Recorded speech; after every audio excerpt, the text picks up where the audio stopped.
ကဲဒါတန်နေတင်ပေါ်အကြောင်းပြောလိုက်တာနဲ့လူတိုင်းရဲ့ခေါင်းထဲမှာပုံပေါ်လာမှာကတော့1919ကကျယ်ရီစုံနေတဲ့ညတညမှာဘယ်တော့မှမနှင်းမြုပ်နိုင်ဘူးလို့နာမည်ကြီးတဲ့တင်ပေါ်ကြီးကရေခဲတောင်ကြီးကိုဝင်တိုက်ပြီးနှင်းမြုပ်သွားခဲ့တဲ့ဆိုတဲ့ဇလန်းပါပဲ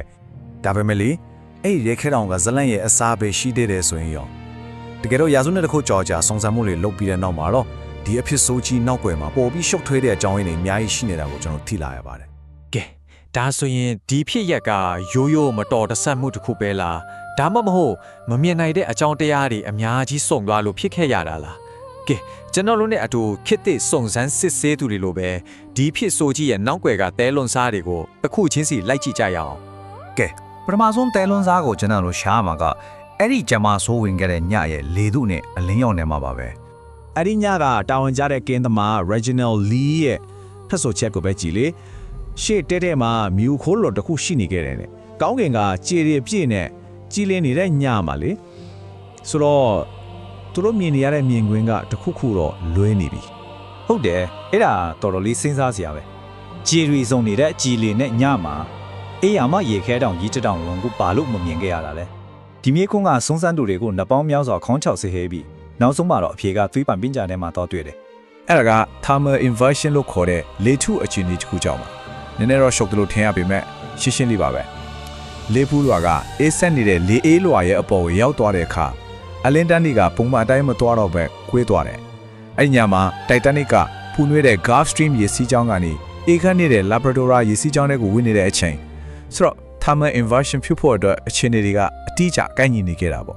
ဒီ thermal inversion ကြောင့်ဖြစ်လာတဲ့ဒီလျက်ကဘာတွေဆက်ဖြစ်စေခဲ့လဲဆိုတော့အများကြီးပဲပထမဆုံး तू ကမိုးကုတ်ဆက်ဝိုင်းအတုတစ်ခုကိုဖန်တီးလိုက်တယ်အဲ့ဒါကမြူလိုလိုအခိုးလိုလိုနဲ့ရေခဲထောင်ကိုအချင်းမီမမြင်နိုင်အောင်ကွယ်ထားလိုက်တယ်ဒါဒီမကသေးဘူးအနီးနားက SS Californian တင်ပေါ်ကို Moss မီအချက်ပြမှုတွေလမ်းပြရောလဲအဲ့ဒီအလင်းရိုက်မှုတွေကြောင့်အချက်ပြတွေကရှုပ်ရက်ခတ်ကုန်ရေ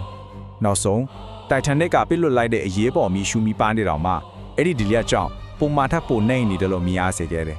ကဲအလင်းရဲ့လက်ကွက်တဲ့အကြောင်းဒီပြီဆိုတော့နောက်ထပ်ဖဲလွန်ဆက်တစ်ခုကိုလိုက်ကြရအောင်ဒီတစ်ခါတော့တင်မောရဲ့အတွင်းပိုင်းခရီးစဉ်မစခင်ကတည်းကတိတ်တဆိတ်ဖြစ်ပေါ်နေခဲ့တဲ့ပြဿနာတစ်ခုစီကိုပေါ့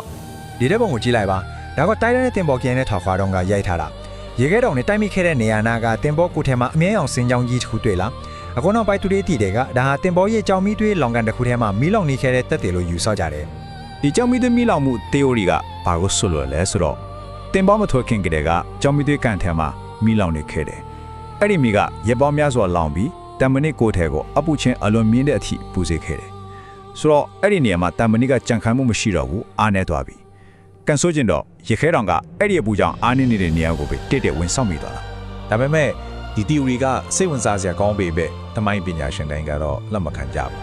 အချို့ကဒါဟာအထောက်အထားတွေကိုအတိတ်ပဲလွဲမှားစွာဖွင့်ဆိုတာလို့ငင်းခုန်ကြတော့မယ်ဆိုတော့ဒါကလည်းအခုထိအပြေမပြတ်သေးတဲ့အငင်းပွားမှုတစ်ခုအဖြစ်ကြန့်ရှိနေတော့ပါပဲကဲကျွန်တော်ရဲ့စုံစမ်းစစ်ဆေးမှုမှာနောက်ဆုံးအပိုင်းကိုရောက်လာပါပြီဒီတစ်ခါတဲလွန်ဆာကကောင်းကင်မှာလည်းမဟုတ်ဘူးတင်မိုးတွေကမိလောင်မှုမှာလည်းမဟုတ်ဘူးအဲ့ဒါကတော့တိုက်တန်နစ်ကိုတီးဆောက်ခဲ့တဲ့တပ်မဏီဒီတပ်မိုးဒီတင်မိုးရဲ့အခြေခံအကြဆုံးအစစ်ပိုင်းဒီကိုယ်တိုင်ပါပဲတင်ပေါ်ကကနေကဆဲယူရရှိခဲ့တဲ့သစ္စည်းတွေကိုခေတ်သစ်နီးပညာတွေနဲ့စစ်ဆေးကြည့်တဲ့အခါမှာတော့အရင်ကကျွန်တော်သိထားတဲ့အားလုံးကိုပြောင်းပြန်လမ်းပေးတဲ့အားနည်းချက်တွေကိုအသေးစိတ်အစစ်မှသွားတွေ့ရပါတယ်ဒီမှာကြည့်လိုက်ရင်ရှင်းရှင်းလင်းလင်းမြင်လိုက်ပါတယ်ဖဲဘက်ကခက်မီတမဏီဖျားညာဘက်ကတော့တိုက်တန်နစ်ကနေကန်သွဲထားတဲ့တင်ပေါ်ကိုယ်တဲ့ဖျားပါအနုစိတ်ဖွဲ့စည်းပုံချင်းဘလောက်ကွာလဲဆိုတာကြည့်လိုက်တဲ့နဲ့တင်သိထားနေပါတယ်တိုက်တန်နစ်ရဲ့တမဏီကပိုကျန်းတယ်ဒီတော့အသေးစိတ်စစ်ဆေးကြည့်တဲ့အခါဘာတွေတွေ့လ